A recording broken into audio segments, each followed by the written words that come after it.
त्यामुळे मला असं वाटतं आता बनेश्वरचा रस्ता हा 2 तारखेला आम्ही नारळ फोडायला जाणार आहे, त्याच्यामुळे तो विषय फार न वाढवता आता तो रस्ता कसा होईल आणि तुमच्या सगळ्यांचं मी ते स्वागत करीन. तुम्ही सगळे दर्शनाला या. कृषी मंत्रालयाचा रुग्णालयाचा जो खरं तर वाद आहे ना, जी घटना घडली ती दुर्दैवी आहे असं बोलतात, पण आता मंगेशकर कुटुंबियावर देखील थेट टीका होती. वडेट्टीवार म्हणाले की मंगेशकर कुटुंबीय ही टोळी आहे लुटणारी महाराष्ट्रातली.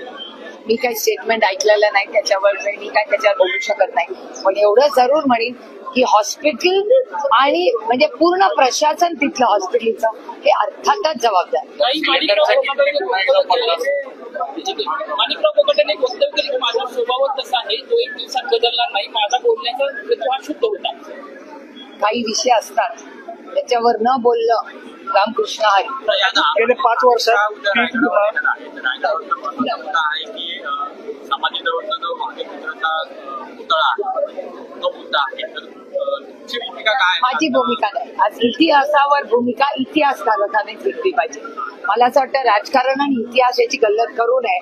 जे इतिहासातले तज्ञ आहेत त्यांचं जे काय मार्गदर्शन असेल तेच योग्य. काही महापुरुषांबद्दल वक्तव्य करण्यासंदर्भात कायद्याच्या संदर्भात चर्चा सुरू आहे. स्पष्ट भूमिका मांडली की जर कायदा आला तर जे वाचवायवीर आहेत त्यांना कुठेतरी महाराष्ट्र सरकारने प्रस्ताव द्यावा, आम्ही सगळे त्याच्यावर चर्चा करू आणि अर्थातच महापुरुषांवर कोणीही चुकीचा शब्द काढला तर कायदा पुढचा होईल तेव्हा होईल, पण आजही महाराष्ट्रातला स्वाभिमानी मराठी माणूस ते सहन करणार नाही. संदर्भात एक प्रश्न आहे. 10,500 कोटी ज्या कंपन्या आहेत महाराष्ट्रातल्या त्यांचा उज्ज्वल कारभार पुन्हा एकदा आलाय. शेतकऱ्यांना पैसे जात नाहीत पण खर्च मात्र त्यांचा वाढतोय. सरकार याकडेही लक्ष त्याला धरून काही गेल्या 5 वर्षात 50 कोटींचा नफा हा विमा कंपनींचा झालाय ना. आता केंद्रीय अहवालामध्ये पण तसं नमूद करण्यात आलेलं आहे. हे बघा, महाराष्ट्राच्या पीक विम्याबद्दल काय काय झालं हे माझ्यापेक्षा हा प्रश्न तुम्ही सुरेश धसांना विचारा, संदीप क्षीरसागरांना विचारा. हा प्रश्न तुम्ही बजरंग अप्पा सोनावणेंना विचारा. त्यांनी तुमच्या चॅनलला सगळी माहिती दिलेली आहे आणि याबद्दल शिवराज सिंग चव्हाणांनी माझ्याच प्रश्नावर शब्द दिलाय की याची मी इन्क्वायरी लावणार आहोत आणि माझा शिवराज सिंग चव्हाणांवर पूर्ण विश्वास आहे की ते इन्क्वायरी लावतो. वाल्मिक शहरात न्यायालयामध्ये असं म्हणतात की पूर्णपणे दोष आहे तर तो आधी संविधानाने त्यांना तो अधिकार दिला. खरं सगळ्या दुनियेलाच माहिती.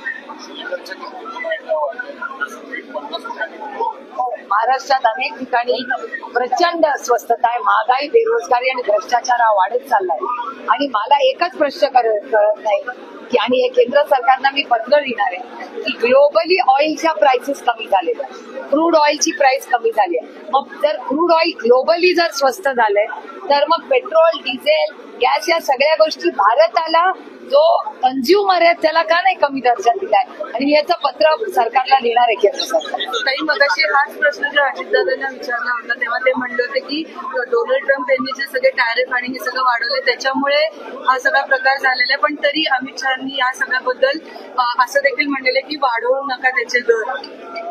एक तर म्हणजे ते मी स्टेटमेंट ऐकलेलं नाही, पण मला जे उत्तर फ्लोअर ऑफ द हाऊस वर दिलेलं आहे त्याच्यात तुमच्या चॅनलवर सगळ्यांना मध्ये की क्रूड ची प्राइसेस, पेट्रोल डिझेलची जी प्राइस असते ती क्रूड डिसाईड करते आणि क्रूड ऑइलच्या प्राइसेस ग्लोबली पडलेल्या आहेत.